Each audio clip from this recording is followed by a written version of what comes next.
अस्सलाम वालेकुम एवरीवन। आज की इस वीडियो में हम ग्लाइकोलिसिस को डिस्कस करेंगे। ग्लाइकोलिसिस बायोकेमिस्ट्री में बहुत ही ज़्यादा इम्पॉर्टेंट टॉपिक है और अक्सर जो है ये पेपर में आ भी जाया करता है, ठीक है। हम जो है हर लिविंग ऑर्गेनिज्म को जो है वो एनर्जी की ज़रूरत होती है, फूड इनटेक होता है, उसकी फर्दर जो है वो ब्रेकडाउन होती है, मेटाबॉलिज्म होती है एंड फाइनल जो है वो एनर्जी जो है वो प्रोड्यूस होती है और उस एनर्जी को यूज़ करके लिविंग ऑर्गेनिजम्स जो हैं अपनी लाइफ की जो है वो फर्दर एक्टिविटीज़ को जो है वो परफॉर्म करते हैं, ठीक है। अब जो है ह्यूमन बीइंग्स में जो है वो एनर्जी किस फॉर्म में बेसिकली यूज़ होती है, वो एटीपी के फॉर्म में यूज़ होती है, ठीक है। Energy in the form of ATP, ठीक है। अब इस एटीपी को बनाने के लिए जो है वो सेलुलर लेवल पे जो है लेवल पे मेटाबॉलिज्म होती है, ठीक है।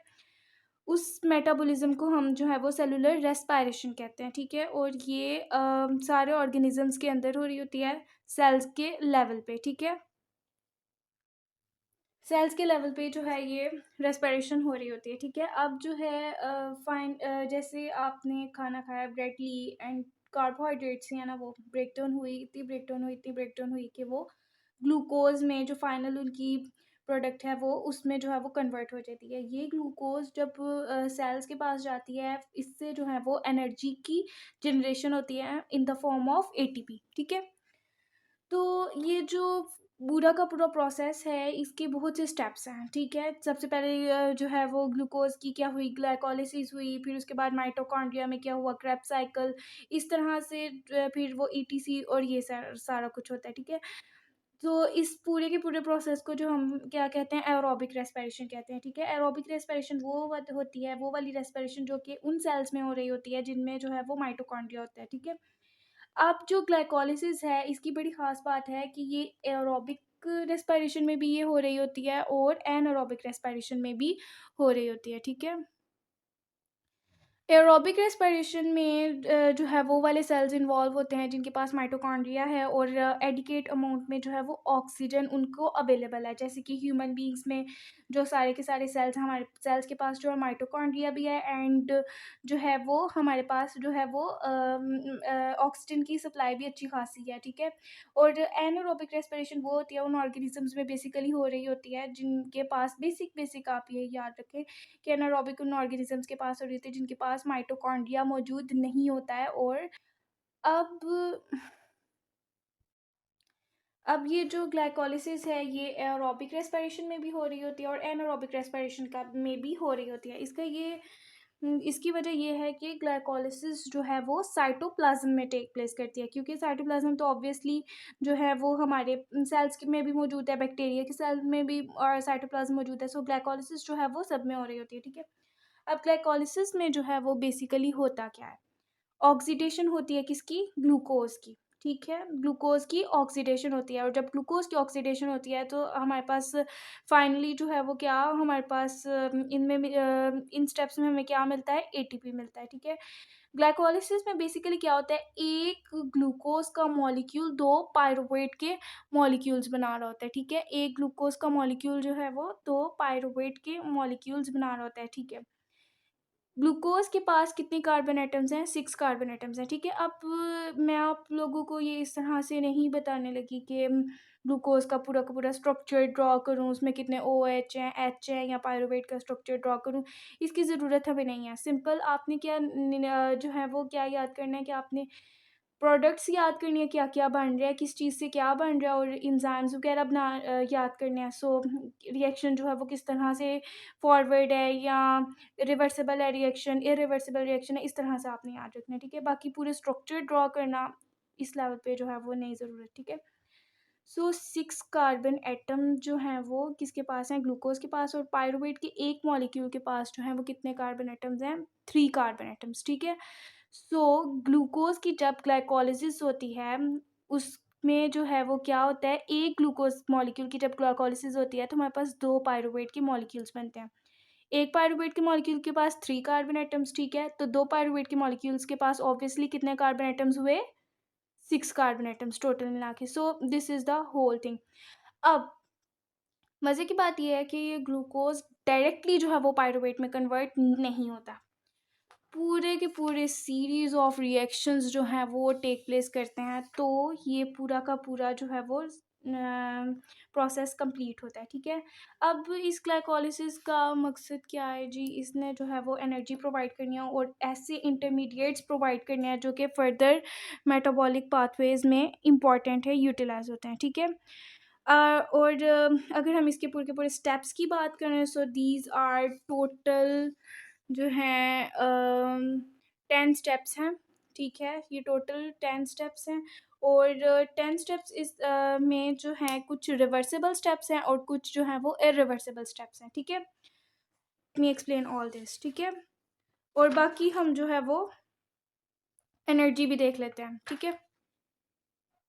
Now this is the whole story about glycolysis. ये सारे के सारे स्टेप्स हैं जो कि आपने अच्छे से याद करने हैं, ठीक है। हम इन स्टेप्स को जो है वो डिटेल में पढ़ते हैं, ठीक है। वही बात कि आप लोगों को स्ट्रक्चर्स जो है वो स्पेशली ड्रॉ करने की बिल्कुल भी ज़रूरत नहीं है, ठीक है। सो टोटल जो है वो ग्लाइकोलिसिस में 10 रिएक्शंस टेक प्लेस कर रहे होते हैं, ठीक है। इनमें रिवर्सिबल रिएक्शंस भी हैं एंड इरिवर्सिबल रिएक्शंस भी हैं, ठीक है। सो 3 जो हैं वो इरिवर्सिबल रिएक्शंस हैं और बाकी सारे जो हैं वो रिवर्सिबल रिएक्शंस हैं। आपको जो है मैं रिवर्सिबल और इरिवर्सिबल का थोड़ा सा बता देती हूँ। इरिवर्सिबल रिएक्शंस वो होते हैं कि जिन्होंने जो है एक ही डायरेक्शन में मूव करना होता है, ठीक है। मतलब ये कि जैसे फॉर एग्ज़ाम्पल आप अगर यहाँ पर देखें, ये जो डी ग्लूकोज़ है, ठीक है, ये जो डी ग्लूकोज़ जो है वो ग्लूकोज 6 फॉस्फेट में कन्वर्ट हो रही है, तो ये एक एक ही डायरेक्शन में कन्वर्ट हो रही है। मतलब जब डी ग्लूकोज़ ने ग्लूकोज 6 फॉस्फेट में कन्वर्ट होना है तो दोबारा से ग्लूकोज 6 फॉस्फेट ईज़िली जो है वो डी ग्लूकोज में कन्वर्ट हो ही नहीं रही है। जबकि आप अगले ही स्टेप में देखें, ग्लूकोज 6 फॉस्फेट जब फ्रक्टोज 6 फॉस्फेट में कन्वर्ट हो रही है तो ये जो है ईज़िली जो है वो ग्लूकोज 6 फॉस्फेट फ्रक्टोज 6 फॉस्फेट में कन्वर्ट हो रहा है और फ्रक्टोज 6 फॉस्फेट ईज़िली जो है वो ग्लूकोज 6 फॉस्फेट में कन्वर्ट हो रहा है। So this is the reversible step and this is the irreversible step. Irreversible step देखिए सिंगल डायरेक्शन में जा रहा है, जबकि रिवर्सिबल स्टेप जो है वो 2 डायरेक्शंस में जा रहा है, ठीक है। अब हम जो है वो इन स्टेप्स की जो है सारे के सारे स्टेप्स की डिटेल समझते हैं, ठीक है। आपने जो है ये घबराना नहीं है, कितने मुश्किल मुश्किल वर्ड्स जो हैं वो लिखे हुए हैं। सिंपल पहले आप समझें, उसके बाद निमोनिक्स जो हैं वो उस तरह से याद करें तो आपके लिए जो है बहुत ज़्यादा ईजी हो जाएगा, ठीक है। So let's start. Okay, glycolysis में बेसिक जो हमारे पास वेरी मेन इम्पॉर्टेंट जो हमारे पास स्ट्रक्चर है वो है ग्लूकोज का। और ग्लूकोज भी कौन सी? डी ग्लूकोज, ठीक है। शुरू के स्टेप्स जो है वो आप उनमें देखें कि उनमें जो है वो एनर्जी यूटिलाइज हो रही है, जबकि बाकी के जो स्टेप्स हैं उनमें एनर्जी जनरेशन हो रही है, एनर्जी यील्डिंग हो रही है, ठीक है। अब जो है सबसे पहले क्या होता है कि सिंपल जो हमारे पास शुगर है, ग्लूकोज डी ग्लूकोज, उसने कन्वर्ट कौन होना है ग्लूकोज 6 फॉस्फेट में।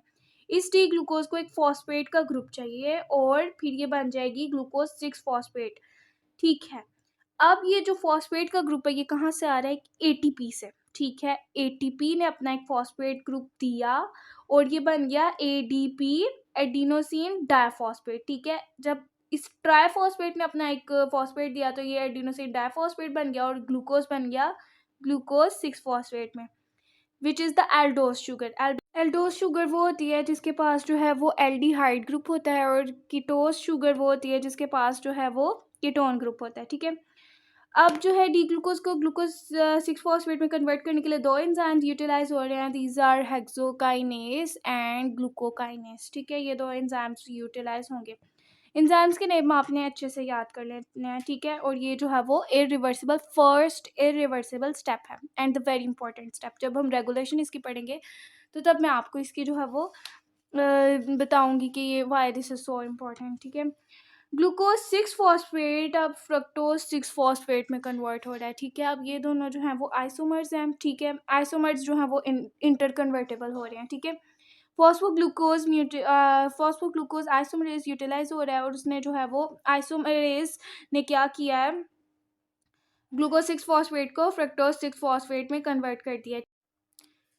ये दोनों आपस में आइसोमर्स हैं। आइसोमर्स मीन्स के same molecular formula but different structural formula, ठीक है। इनका फार्मूला जो स्ट्रक्चरल फार्मूला वो डिफरेंट है, हालांकि नंबर ऑफ एटम्स जो हैं वो इनके पास जो है वो सेम है, ठीक है। अब जो है फ्रक्टोज 6 फॉस्फेट जो है नेक्स्ट कन्वर्ट हो रहा है फ्रक्टोज 1,6-बिस फॉस्फेट में। This is also the second irreversible step. ठीक है, 3 इरिवर्सिबल स्टेप्स हैं, पहला ये आ गया और दूसरा ये आ गया और तीसरा जो अब लास्ट वाला आ जाएगा, हम उसको बाद में डिस्कस करते हैं। ठीक है, ये इरिवर्सिबल स्टेप है। क्या है, फ्रक्टोज 6 फॉस्फेट को एक फॉस्फेट का ग्रुप चाहिए, वो भी उसको किसने प्रोवाइड किया, एटीपी ने। ठीक है, एटीपी ने उसको एक फॉस्फेट ग्रुप दिया इसको और ये बन गया फ्रक्टोज 6 बिस फॉस्फेट में। ठीक है, और जो है हमारे पास इसी तरह से एक और एटीपी का मॉलिक्यूल यूटिलाइज हो गया और इस रिएक्शन को कैरी आउट करने वाला फॉस्फोफ्रक्टोज काइनेज 1 है। This enzyme is also very important. ठीक है, ये जो इरिवर्सिबल स्टेप है ये रेगुलेशन में बहुत ज़्यादा मदद देते हैं। ठीक है, जब हम रेगुलेशन को डिस्कस करेंगे तब हम इनको फर्दर डिटेल में डिस्कस करेंगे। ठीक है, तो हमारे पास जो है 2 एटीपी यहाँ पे यूटिलाइज हो रहे हैं। एक एटीपी जो है वो फर्स्ट वाले स्टेप में यूटिलाइज हो रहा है, एक एटीपी हमारे पास जो है वो सेकंड वाले स्टेप में सॉरी एक एटीपी हमारे पास जो है वो यहाँ पे इस्तेमाल हो रहा है और एक एटीपी हमारे पास जो है वो यहाँ पे इस्तेमाल हो रहा है। ठीक है, अब जो है ये फ्रक्टोज 1,6-बिस फॉस्फेट जो है ये कन्वर्ट हो रहा है 2 प्रोडक्ट्स में। ठीक है, एल्डोलेस मतलब इसको तोड़ने वाला जो है वो एंजाइम आ रहा है। यहाँ तक जो हमारे पास जो यूटिलाइज हो रहे थे ना मॉलिक्यूल्स, उनके पास जो है वो 6 कार्बन एटम्स थे। ग्लूकोज 6 फॉस्फेट के पास जो है वो 6 कार्बन एटम्स, फ्रक्टोज 6 फॉस्फेट के पास 6 कार्बन एटम्स एंड फ्रक्टोज 1,6-बिस फॉस्फेट के पास भी जो है वो कितने कार्बन एटम्स हैं, 6। लेकिन अब इस तरह का एंजाइम आएगा एल्डोलेस कि वो इसको जब तोड़ेगा तो 2 प्रोडक्ट्स बनाएगा 3 कार्बन एटम्स की, 3 कार्बन एटम्स की। मतलब ये कि एल्डोलेस ने आके फ्रक्टोज 1,6-बिस फॉस्फेट पे एक्ट किया तो हमारे पास ग्लिसरल्डिहाइड 3 फॉस्फेट बन गया और हमारे पास डाईहाइड्रोक्सी एसीटोन जो है मतलब ये कि जब फ्रक्टोज 1,6-फॉस्फेट पे एल्डोलेस ने एक्ट किया तो हमारे पास ग्लिसरल्डिहाइड 3 फॉस्फेट बन गया और डाईहाइड्रोक्सी एसीटोन फॉस्फेट बन गया।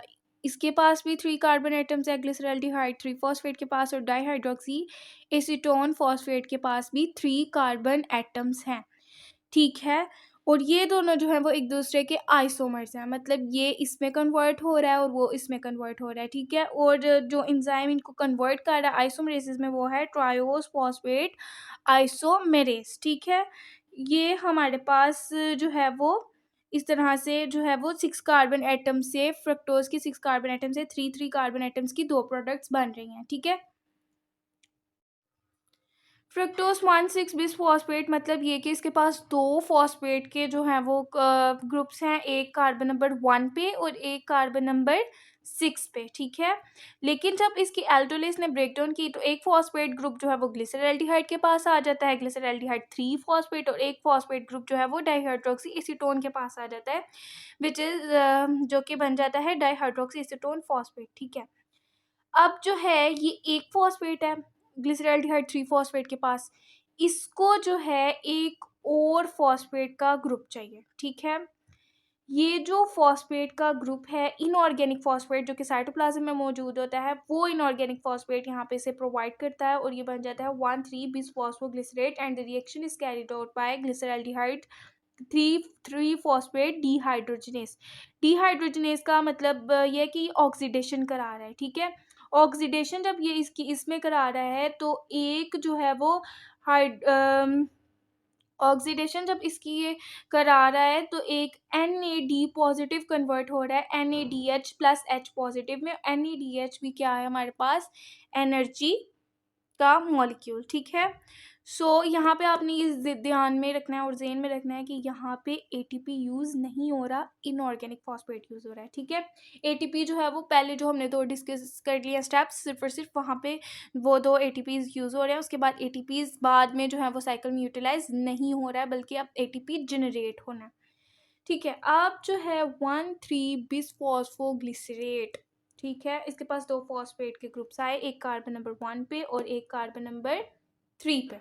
ठीक है, 1,3 बिसफॉस्फोग्लिसरेट ने एक, अब उसके पास फॉस्फेट, देखो पहले इसने फॉस्फेट जो है वो G3P ने लिया है, अब जो है ये फॉस्फेट दे रहा है, पहले ले रहा है फिर दे रहा है, ठीक है। अब जो है लिया इसने इनऑर्गेनिक फॉस्फेट से, फॉस्फेट का ग्रुप था, अब ये दे किसको रहा है, एडीपी को, टू जनरेट एटीपी, ठीक है। ये एक फॉस्फेट ग्रुप एडिनोसिन डाइफॉस्फेट को देगा और एटीपी बन जाएगा, and the reaction is carried out by phosphoglycerate kinase. ये भी रिवर्सिबल स्टेप, ये भी रिवर्सिबल स्टेप, ये भी रिवर्सिबल स्टेप। 1,3 बिस फॉस्फोग्लिसरेट ने अपना एक फॉस्फेट का ग्रुप जो है एटीपी को दिया, एटीपी फर्स्ट एटीपी की जनरेशन हुई, अब इसके पास एक ही फॉस्फेट का ग्रुप रह गया है विच इज, तो ये बन जाएगा 3 फॉस्फोग्लिसरेट, ठीक है। And the reaction is carried out by phosphoglycerate kinase, ठीक है। अब जो है यहाँ पे एक और स्टेप हो सकता है कि 1,3 बिस फॉस्फोग्लिसरेट जो है वो म्यूटेस उस पे एक्ट करेगा, और जो फॉस्फेट का ग्रुप कार्बन नंबर 1 पे है वो फॉस्फेट का ग्रुप कार्बन नंबर 2 पे आ जाए, मतलब 2 एंड 3 आर टेलिंग आउट कि कार्बन, कौन से कार्बन के साथ जो है वो फॉस्फेट का ग्रुप अटैच है, ठीक है। सो इस पे जो है वो म्यूटेस ऐड करे, ये 2,3 फॉस्फोग्लिसरेट बने, और उसके बाद ये अपना फॉस्फेट का जो ये वाला कंपाउंड है ये अपना फॉस्फेट का बॉन्ड दे, फॉस्फेट का ग्रुप दे वाटर को by the action of phosphatase, और फिर दोबारा से ये जो है वो 3 फॉस्फोग्लिसरेट में कन्वर्ट हो जाए, ठीक है। ये ऐसा भी पॉसिबल है। अब ये जो है 2,3 बिस फॉस्फोग्लिसरेट जो है ये बेसिकली आरबीसीज में ये वाला रिएक्शन ज़्यादा हो रहा होता है। वो क्यों हो रहा होता है, क्योंकि इसने जो है वो ऑक्सीजन की डिलीवरी जो है वो इंक्रीज कर देनी होती है आरबीसीज में, ठीक है। ठीक है, बाकी जो है ये 2,3 बिस फॉस्फो, बाकी जो है ये 2,3 बिस फॉस्फोग्लिसरेट बाकी वाले सेल्स में जो है वो बहुत ही माइनर सी अमाउंट में होता है, ट्रेस अमाउंट्स में होता है, ठीक है। बाद में ये आरबीसीज में ये जो है वो वाटर को जो है अपना फॉस्फेट का ग्रुप एक दे देता है फॉस्फेटेस की मदद से, और बाद में ये 3 फॉस्फोग्लिसरेट बन जाता है, ठीक है।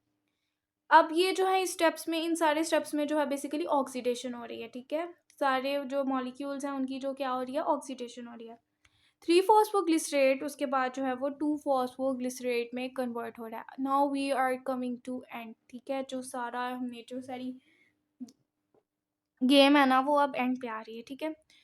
3 फॉस्फोग्लिसरेट जो है इसका फॉस्फेट का मॉलिक्यूल जो है वो 3 वाले कार्बन एटम से 2 वाले कार्बन एटम पे चला जाता है। जब 2 वाले कार्बन एटम पे चला जाता है तो उसको क्या कहते हैं, 2 फॉस्फोग्लिसरेट। ऑब्वियसली ये दोनों एक दूसरे का आइसोमर्स हुए, जब आइसोमर्स हुए तो ये क्या हुए, रिवर्सिबल स्टेप जो है क्या हुए, रिवर्सिबल हुए एक दूसरे से, ठीक है, इंटरकन्वर्टेबल हुए ये दोनों, ठीक है। And the reaction is carried out by phosphoglycerate mutase, ठीक है। अब जो है 2 फॉस्फोग्लिसरेट से वाटर का मॉलिक्यूल निकलेगा, and this is converted into the phosphoenol pyruvate by the action of enolase enzyme, ठीक है। अब ये फॉस्फोइनोल पायरुवेट, अब ये जो सारे स्टेप्स हमने देखे हैं ना, ये सारे स्टेप्स ये जो हैं वो रिवर्सिबल स्टेप्स हैं, but the last step is the irreversible step, ठीक है। और इसमें क्या हो रहा है, फॉस्फोइनोल पायरुवेट जो बन गया था 2 फॉस्फोग्लिसरेट से, ये जो है अपना एक फॉस्फेट ग्रुप फिर से एडीपी को देता है और एक एटीपी जनरेट कर देता है, और क्या बन जाता है, pyruvate by the action of pyruvate kinase. This is the irreversible step. और ये जो इरिवर्सिबल स्टेप्स हमने पढ़े हैं ना, ये वाला स्टेप पढ़ लिया, फिर हमने पढ़ा ये फर्स्ट वाला स्टेप हमने पढ़ा, ये जो इरिवर्सिबल स्टेप था, और ये जो थर्ड वाला स्टेप था इरिवर्सिबल स्टेप था, ये जो है क्या है, रेट डिटर्मिनिंग स्टेप्स हैं, ठीक है। इन ये जो है वो पूरे के पूरे जो जो ग्लाइकोलिसिस हैं इनको जो है वो रेगुलेट करते हैं, ठीक है। जब मैं आपको रेगुलेशन समझाऊंगी ना तो आपने जो है वो इनको देख लेना, लेकिन उस वीडियो से पहले भी आप लोगों को इस वीडियो को ध्यान से समझना पड़ेगा, ठीक है।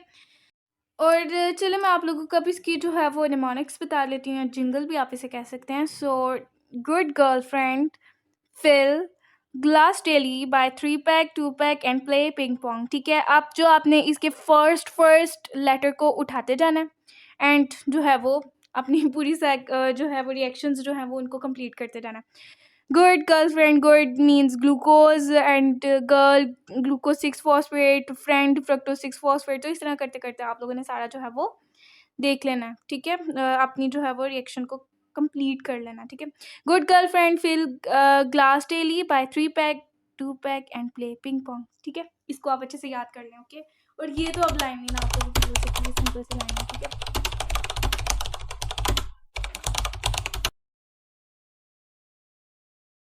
अब जो है हम एनर्जी जनरेशन की तरफ चलते हैं कि कितनी एनर्जी जो है वो प्रोड्यूस हो रही है। आप लोग देख रहे हो जहाँ पे डी ग्लूकोज जो है वो ग्लूकोज 6 फॉस्फेट में कन्वर्ट हो रहा है, वहाँ पे जो है वो एक एटीपी यूज़ हो रहा है। फ्रक्टोज 6 फॉस्फेट जहाँ पे फ्रक्टोज 1,6 फॉस्फेट में कन्वर्ट हो रहा है, वहाँ पे भी एक एटीपी यूज़ हो रहा है। So totally 2 ATPs are being utilized. ठीक है, अब जहाँ पे 1,3 फॉस्फोग्लिसरेट कन्वर्ट हो रहा है 3 फॉस्फोग्लिसरेट में, वहाँ पे एक एटीपी बन रहा है। एंड जहाँ पे फॉस्फोइनोल पायरुवेट जो है वो पायरुवेट में कन्वर्ट हो रहा है, वहाँ पे भी एक एटीपी बन रहा है। अभी बज़ाहिर आप लोगों को क्या दिख रहा है कि 2 एटीपी यहाँ पे यूटिलाइज हो रहे हैं और 2 एटीपी यहाँ पे बन रहे हैं, बट यहाँ पे एक डाइहाइड्रोक्सीएसीटोन भी तो है ना, वो भी तो ग्लिसरैल्डिहाइड 3 फॉस्फेट में बन रहा है, कन्वर्ट हो रहा है। तो जब वो उसमें कन्वर्ट हो रहा है तो ऑब्वियसली ये वाली साइकिल जब इसने कन्वर्ट होना है G3 में, लगा लें कि ये कन्वर्ट होके G3 में कन्वर्ट हो गया। ठीक ठीक है, तो ये भी आगे जाते जाते इसने भी तो पायरुवेट बनाने तक 2 एटीपी बनाने हैं ना। सो 2 एटीपी इस तरफ से आ गए, 2 एटीपी इस तरफ से आ गए, तो टोटल कितने एटीपीज बन गए? 4 एटीपीज। 2 एटीपी यहाँ पे इस्तेमाल हो रहे हैं, 4 एटीपीज यहाँ पे बन रहे हैं। तो अगर हम ध्यान से देखें, जब 4 में से 2 चीज़ें ऊपर इस्तेमाल हो रही हैं तो टोटल एटीपी की प्रोडक्शन कितनी हुई? 2 एटीपीज। ठीक है, और NADH भी 2 बन रहे हैं, एक यहाँ पे और एक यहाँ पे, जब ये G3P में कन्वर्ट हो जाएगा। सो टोटल एनर्जी जनरेशन क्या हो रही है? 2 NADH एंड 2 ATPs। ठीक है, so this was the whole story about glycolysis. Let me repeat it again for you people कि सबसे पहले क्या हो रहा है। अब जो है आप लोगों ने जो है वो फ़ौरन से रिवाइज करने की कोशिश करनी है। ठीक है, डी ग्लूकोज जो है वो ग्लूकोज 6 फॉस्फेट में कन्वर्ट हो रहा है, उसको एक फॉस्फेट का ग्रुप चाहिए जो कि एटीपी प्रोवाइड कर रहा है, और इस रिएक्शन को कैटलाइज करने वाले एंजाइम ऑफ हेक्सोकाइनेस और ग्लूकोकाइनेस है, और ये रिएक्शन जो है वो इरिवर्सिबल स्टेप है और फर्स्ट रेट लिमिटिंग स्टेप है। उसके बाद ग्लूकोज 6 फॉस्फेट जो है वो फ्रक्टोज 6 फॉस्फेट में कन्वर्ट हो रहा है, और जो कि एक रिवर्सिबल स्टेप अपने आइसोमर में कन्वर्ट हो रहा है by reaction of the isomerase जो है वो ग्लूकोज 6 फॉस्फेट फ्रक्टोज 6 फॉस्फेट में कन्वर्ट हो रहा है। फ्रक्टोज 6 फॉस्फेट उसके बाद जो है वो फ्रक्टोज 1,6 फॉस्फेट में कन्वर्ट हो रहा है। अब ऑब्वियसली इसके पास जो है कोई फॉस्फेट का ग्रुप ऐड हुआ है जो कि एटीपी ने प्रोवाइड किया, और सेकंड वाला एटीपी यहाँ पे यूटिलाइज हुआ है, और इस रिएक्शन को कैरी आउट करने वाला जो एंजाइम है वो है फॉस्फोफ्रक्टोकाइनेस 1। ठीक है, ये सेकंड इरिवर्सिबल स्टेप है और सेकंड रेट लिमिटिंग स्टेप है। उसके बाद अब जो है ये फ्रक्टोज 1,6 बिसफॉस्फेट जो है वो 6 कार्बन एटम वाला मॉलिक्यूल था, इस ये जो है वो एल्डोलिस इस पे एक्ट करेगा, और ये 2 3 कार्बन वाले मॉलिक्यूल्स में कन्वर्ट हो रहा है,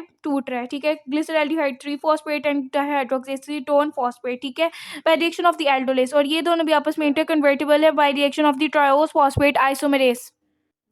फिर उसके बाद जो है वो ऐसा स्टेप होगा कि डाइहाइड्रोक्सीएसीटोन भी बाद में ग्लिसरैल्डिहाइड 3 फॉस्फेट में कन्वर्ट हो जाएगा। ठीक है, अब जो है ग्लिसरैल्डिहाइड 3 फॉस्फेट जो है 1,3 फॉस्फोग्लिसरेट में कन्वर्ट हो रहा है, यहाँ पे एक इनऑर्गेनिक फॉस्फेट आया, और एक NAD पॉजिटिव जो है वो NADH में कन्वर्ट हो रहा है by reaction of the glyceraldehyde 3 phosphate dehydrogenase. ठीक है, 1,3 फॉस्फोग्लिसरेट जो है वो अपना एक फॉस्फेट का ग्रुप पहले जो है वो इसने लिया, लेकिन अब ये जो है वो दे रहा है ADP को, ATP में कन्वर्ट कर रहा है, और 3 फॉस्फोग्लिसरेट बन रहा है by reaction of the phosphoglycerate kinase. ठीक है, और फिर जो है 3 फॉस्फोग्लिसरेट जो है वो 2 फॉस्फोग्लिसरेट में कन्वर्ट हो रहा है, 3 अपने जो है वो आइसोमर में by reaction of the phosphoglycerate mutase, और 2 फॉस्फोग्लिसरेट उसके बाद जो है वो इनोलेस में कन्वर्ट हो रहा है। इनोलेस 2 फॉस्फोग्लिसरेट जो है वो फॉस्फोइनोल पायरुवेट में कन्वर्ट हो रहा है बाय रिएक्शन ऑफ इनोलेस, और वाटर जो है वो इससे निकल रहा है, और फिर फॉस्फोइनोल पायरुवेट जो है वो पायरुवेट में कन्वर्ट हो रहा है। यहाँ पे जो है ये एक अपना जो है फॉस्फेट का ग्रुप जो है वो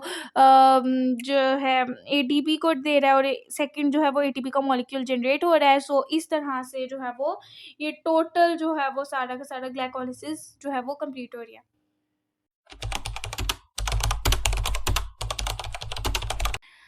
तो ग्लाइकोलिसिस में जैसे मैंने पहले आपको बताया था, टोटल जो हैं वो 10 स्टेप्स हैं। ठीक है, और जिनमें से कुछ जो हैं वो रिवर्सिबल स्टेप्स हैं और कुछ इरिवर्सिबल स्टेप्स हैं, और जो इरिवर्सिबल स्टेप्स हैं वो क्या हैं? बेसिकली रेट लिमिटिंग स्टेप्स हैं। ठीक है, 3 इरिवर्सिबल स्टेप्स हैं इस पूरे के पूरे प्रोसेस के अंदर। ठीक है, ये रेट लिमिटिंग स्टेप्स आप लोग इस तरह से समझ लें कि ये पूरे एक प्रोसेस के अंदर ऐसे स्टेप्स या ऐसे रिएक्शंस होते हैं, स्लो रिएक्शंस होते हैं, जो कि डिटरमाइन करते हैं कि प्रोसेस ने जो है वो किस तरह से जो है वो आगे जाना है, ठीक है? फॉर एग्ज़ाम्पल अगर रेट लिमिटिंग स्टेप जो है रुक रहा है, इन्हिबिट हो रहा है, तो प्रोसेस भी रुक जाएगा ठीक है? जैसे मैं आपको ये पूरे के पूरे जो है वो ग्लाइकोलिसिस के सारे स्टेप्स हैं, ठीक है?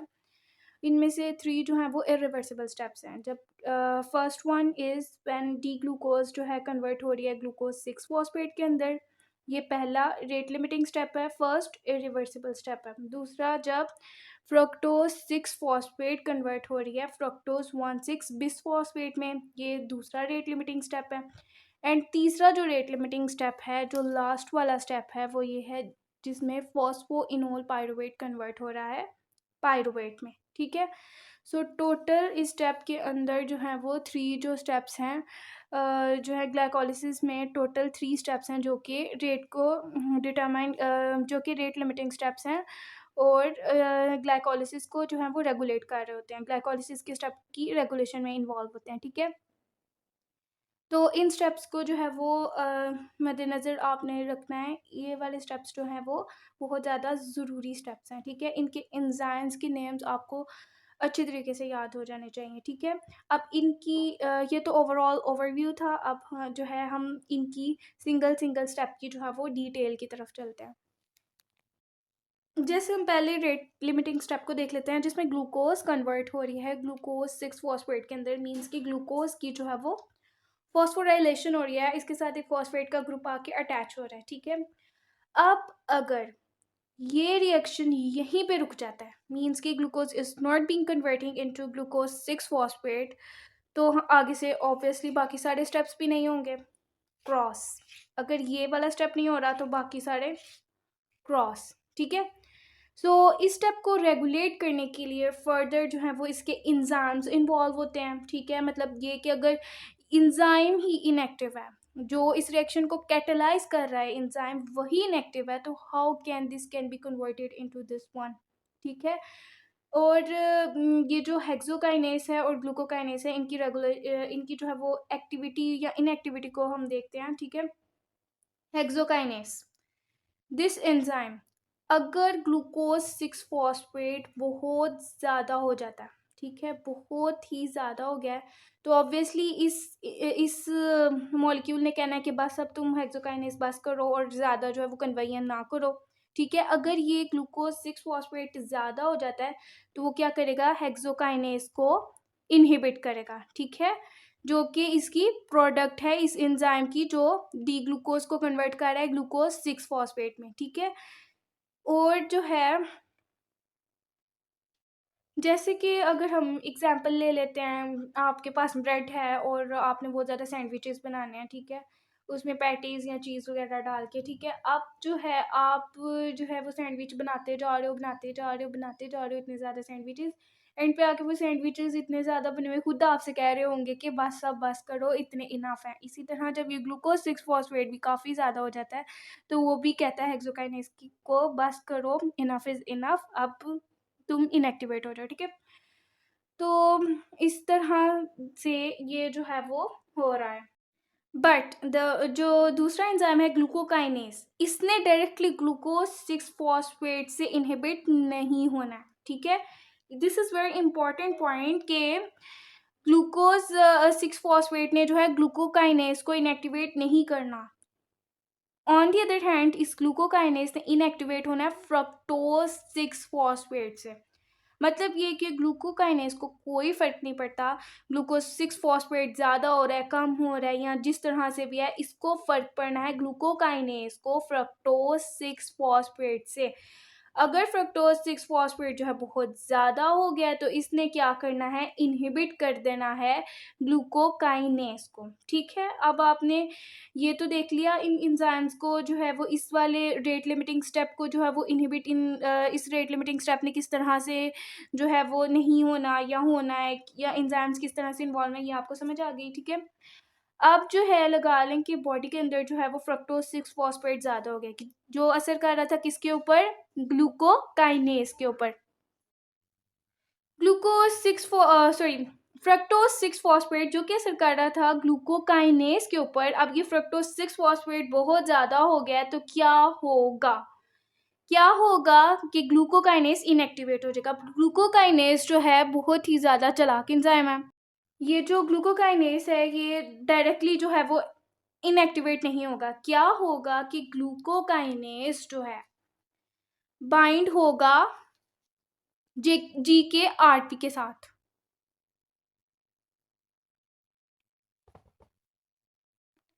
ग्लूकोकाइनेज जो है वो ग्लूकोकाइनेज रेगुलेटरी प्रोटीन के साथ बाइंड होगा, ठीक है, और ट्रांसलोकेट हो जाएगा न्यूक्लियस के अंदर, सेल के न्यूक्लियस के अंदर जो है वो चला जाएगा, ठीक है। Regulation is achieved by reversible binding to the hepatic protein glucokinase regulatory protein GKRP।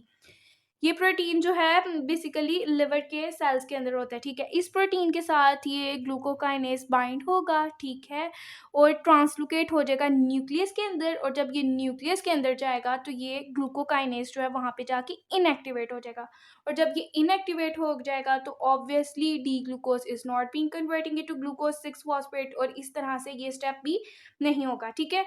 ये तो हमने देख लिया ना कि ये रेट लिमिटिंग स्टेप किस तरह से अपनी ही प्रोडक्ट्स जो हैं वो इस पे अपनी ही प्रोडक्ट किस तरह से इस पे असरअंदाज हो रही हैं, या अगले से अगली जो प्रोडक्ट किस तरह से इस रिएक्शन को कंट्रोल कर रही हैं, ठीक है।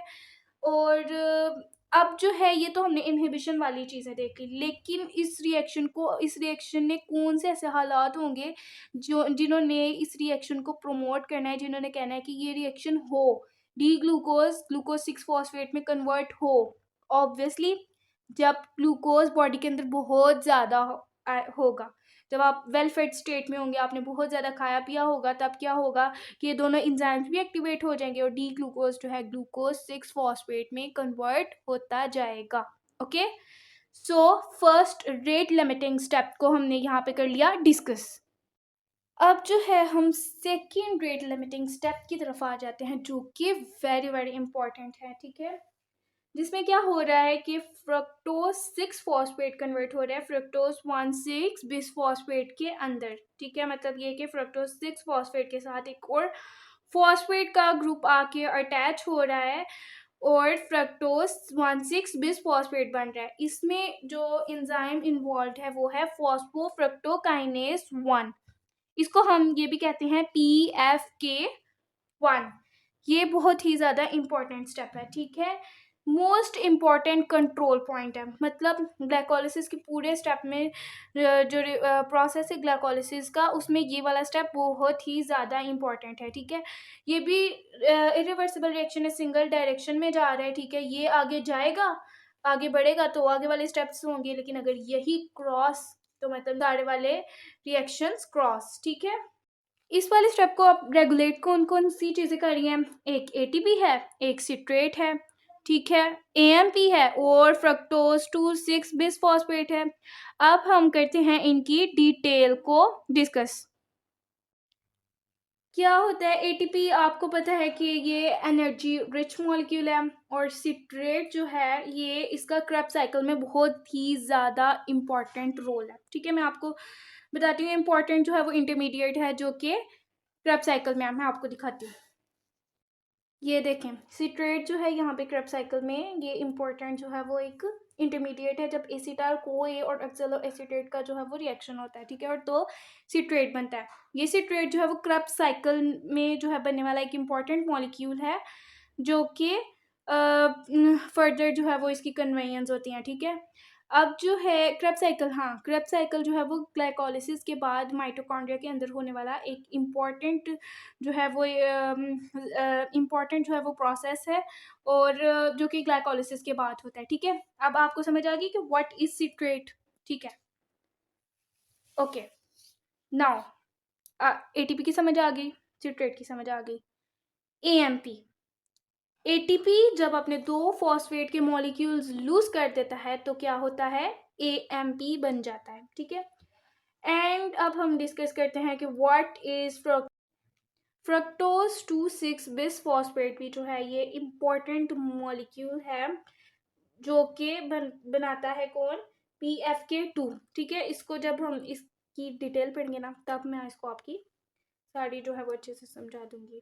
ओके, नाउ लेट्स डिस्कस के इनहिबिट जो है वो PFK1 को इनहिबिट जो है वो कौन करता है। ठीक है, ATP। अगर बॉडी के अंदर ATP बहुत ज़्यादा हो गया, ठीक है, बॉडी के अंदर ATP बहुत ज़्यादा हो गया तो क्या होगा, PFK1 इनहिबिट हो जाएगा।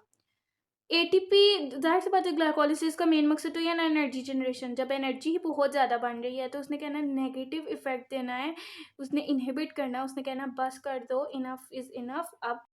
और फिर नेगेटिव इफेक्ट साथ किसका आता है, सिट्रेट का। सिट्रेट का मैंने आपको बता दिया था कि क्रेब्स साइकिल में अगर ये सिट्रेट मतलब ग्लाइकोलिसिस के बाद होने वाला जो प्रोसेस है क्रेब्स साइकिल, वो ही बहुत ज़्यादा जो है उसमें सिट्रेट अगर बन रहा है तो उसका भी नेगेटिव इफेक्ट आएगा PFK1 पे। ठीक है, अब जो है बाकी जो AMP हैं और फ्रक्टोज 2,6 बिसफॉस्फेट है, इसका जो है वो पॉजिटिव इफेक्ट होता है इस वाले रिएक्शन के ऊपर। मतलब अगर AMP बहुत ज़्यादा है बॉडी के अंदर, मीन्स के अगर जो है वो ATPs नहीं है, मतलब AMP का तो यही मतलब है कि ATP जो है वो एडनीन ट्राइफॉस्फेट नहीं है, एडनीन इस वक्त एडनीन मोनोफॉस्फेट है।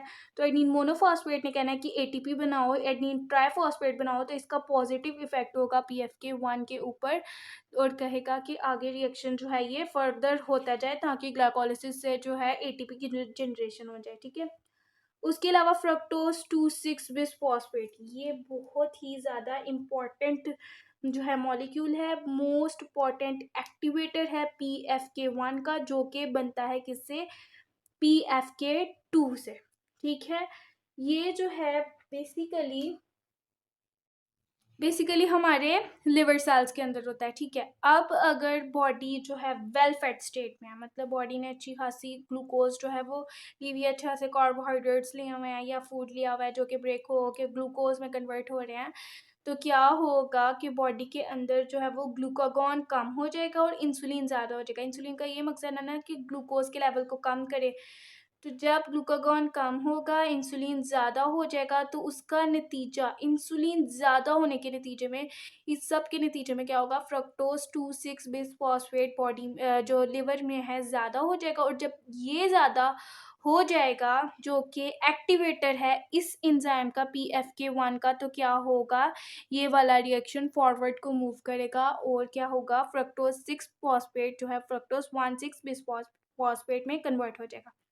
ठीक है, again when the body is in the well fed state, glucagon level decreases, insulin level increases, in turn fructose 2,6 bisphosphate level is increased, which activates PFK1 जो कि convert करेगा fructose 6 phosphate को fructose 1,6 bisphosphate के अंदर। Okay, now अब अगर body जो fasting में है, ठीक है, वेलफेड स्टेट में तो बॉडी ने ग्लूकोज को कम करना था ना, उसकी तोड़ फोड़ करनी थी, लेकिन अब जो है बॉडी फास्टिंग स्टेट में, मीन्स के बॉडी को ग्लूकोज को कंजर्व करना है, ग्लूकोज को जो है वो ग्लूकोज के लेवल को बॉडी ने जो है वो कम होने नहीं देना, मज़ीद उसको कंजर्व करना है। तो तब क्या होगा बॉडी के अंदर, वेट, तो क्या होगा जब फास्टिंग होगी तो ग्लूकागॉन का लेवल इंक्रीज हो जाएगा, मीन्स कि बॉडी ने ग्लूकोज को कंजर्व करना है, इंसुलिन का लेवल कम हो जाएगा, तो फ्रक्टोज 2,6 बिसफॉस्फेट जो है वो लिवर में कम हो जाएगा।